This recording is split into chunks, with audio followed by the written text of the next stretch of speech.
ألا إن أولياء الله لا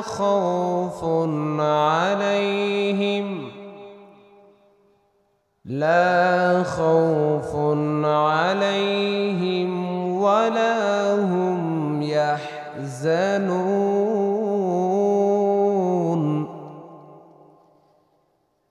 الذين آمنوا وكانوا يتقون لهم البشرى في الحياة الدنيا وفي الآخرة لا تبديل لكلمات الله ذلك هو الفوز العظيم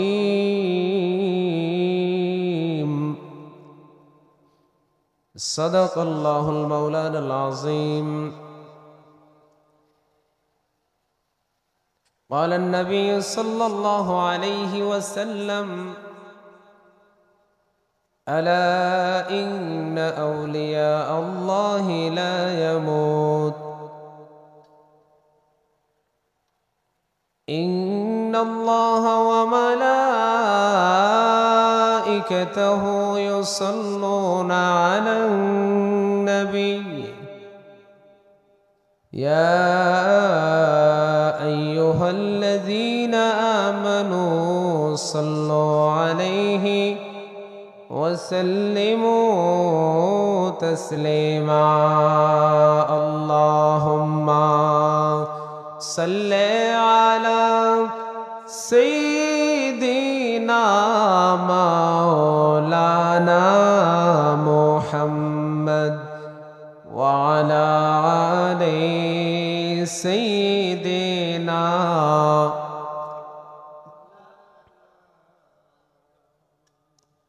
ছেলে মাকে ভুলে যায় গো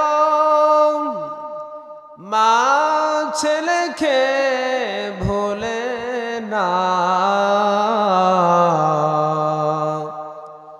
উম্মত নবীকে ভুলে গেলেও দয়াল নবীজি উম্মত ভুলেন না আল্লাহুম্মা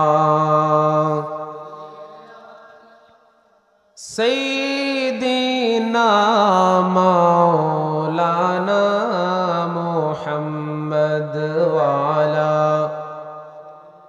سيدنا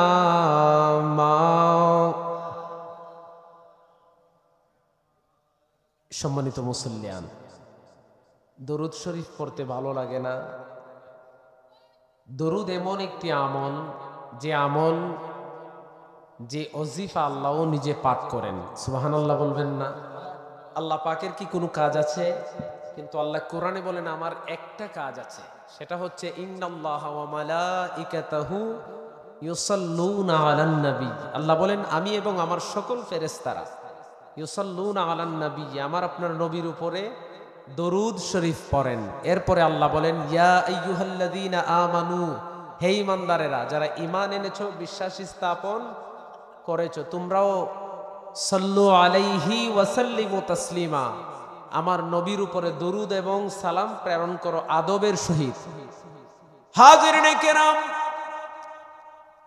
2 মিনিটে একটা ঘটনা বললে আপনারা বুঝতে পারবেন দরুদ শরীফ রাসূল করিম সাল্লাল্লাহু আলাইহি ওয়াসাল্লামের উপরে আমরা কেন পাঠ করি। হাদিস শরীফের মধ্যে এসেছে যদি আপনি কোরআনের খতম আদায় করেন, আজকে জুমাবার গেছে, অনেকেই মসজিদের ইমাম সাহেবকে গিয়ে বলেন হুজুর আমার পরিবার একখান খতম শরীফ আদায় করেছে, এটি একটু বকশিয়ে দেবেন, দোয়া করবেন আল্লাহর কাছে। উনি কিছু সময় দরুদ শরীফ পড়েই কোরআন কারীমের খতম আল্লাহর কাছে পৌঁছাতে হয়। রাসূল বলেছেন যে আমলে দরুদ শরীফ থাকে না ওইটা আসমান পর্যন্ত পৌঁছায় না, আসমান আর জমিনের মধ্যবর্তী জায়গায় গিয়ে জ্বলন্ত অবস্থায় থাকে, ততক্ষণ পর্যন্ত উপরের দিকে উঠে না যতক্ষণ না আমার রাসূলের উপরে দরুদ শরীফ পড়া হয়। হাসান বসরির নাম আমরা শুনেছি।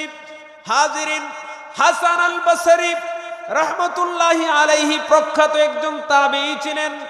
ওনার সময়ে একজন মহিলা, একমাত্র মেয়ে, কোনো ছেলে সন্তান নাই, সন্তান বলতে একটা মেয়েই ছিল।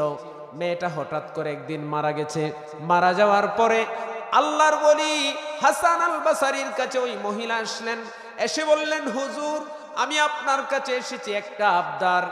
আমার একমাত্র মেয়ে ছিল, বিবাহ উপযুক্ত, মেয়েটা মারা যাওয়ার পরে হুজুর কোনোদিন আমি আমার মেয়েটাকে স্বপ্নে দেখি নাই।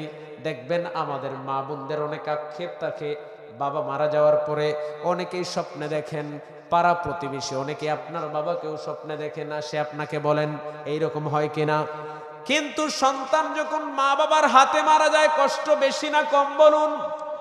অধীর আগ্রহে মহিলা আল্লাহর ওলির কাছে এসে বললেন, হুজুর একমাত্র মেয়ে, বিবাহ দিতে পারি নাই, বিবাহ উপযুক্ত মেয়েটা ইন্তেকাল করেছে, আপনি আমাকে এমন একটা আমল বাতিয়ে দেন, আমার অন্তরটা ছারখার হয়ে যায় হুজুর। আমি এমন একটা আমল করব, যে আমলের কারণে আমি আমার মেয়েটাকে একটু স্বপ্নে দেখব, আমার ভিতরটা জুড়িয়ে যাবে হুজুর। আল্লাহর ওলি হাসান আল বসরি বললেন, ও মা শোনো, আজকে রাত্রিবেলা তুমি এশার নামাজ পড়ার পরে ঘরের সকল কাজকর্ম সেরে রাত্রি বিছানায় যাওয়ার আগে তুমি 2 রাকাত নফল নামাজ পড়বা। তার আগে সুন্দরভাবে অজু বানাইবা।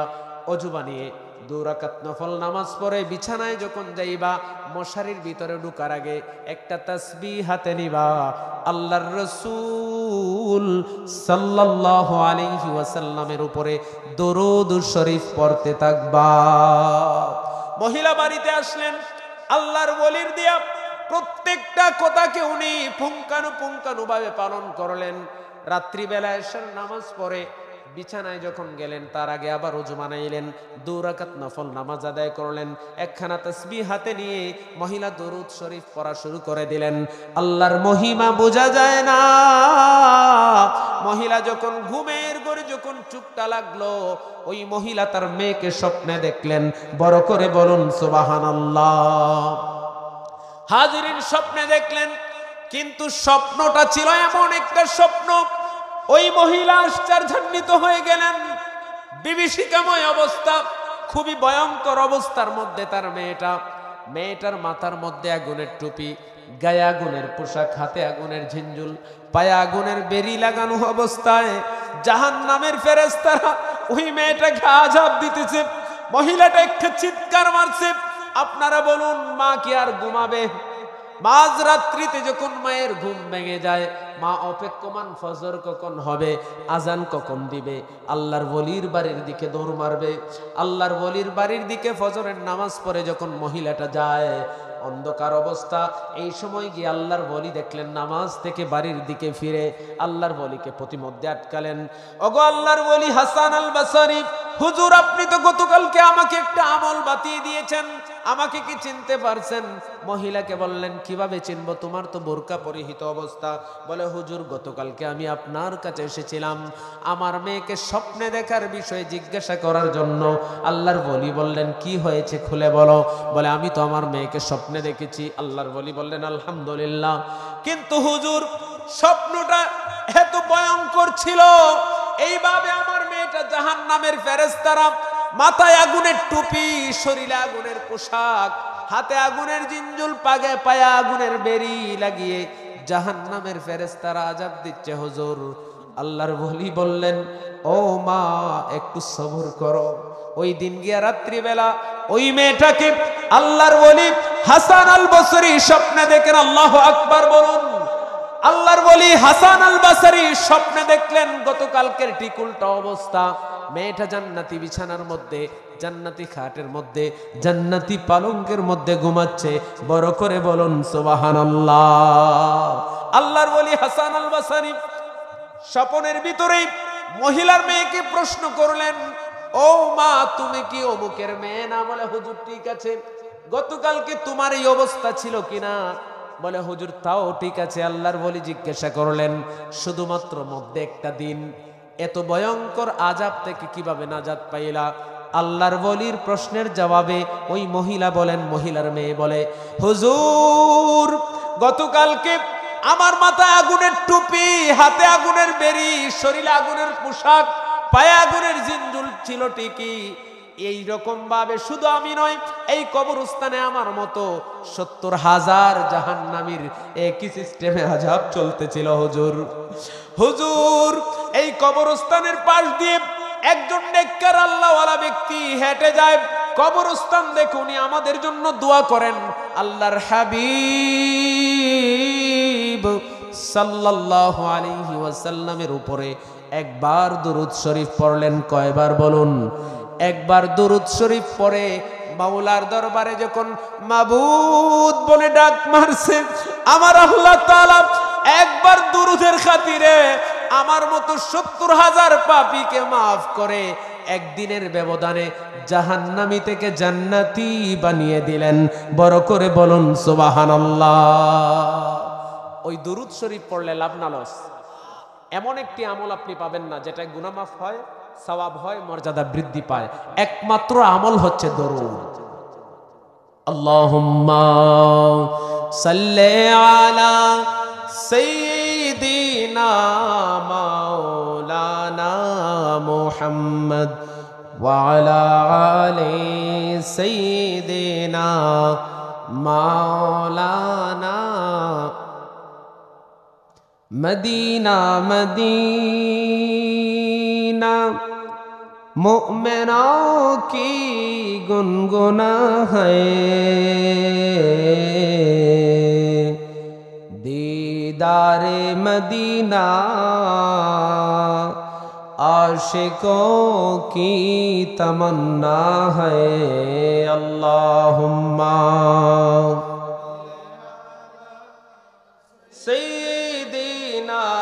मौलाना मुहम्मद वाला सैयदना मौलाना ला इलाहा इल्लल्लाह ला इलाहा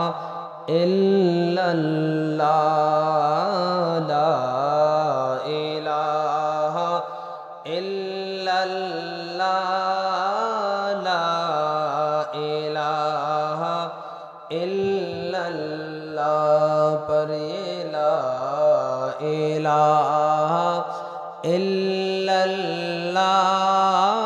ला इलाहा हस्बी रब्बी जल्लल्लाह मा फी क़ल्बी गैरुल्लाह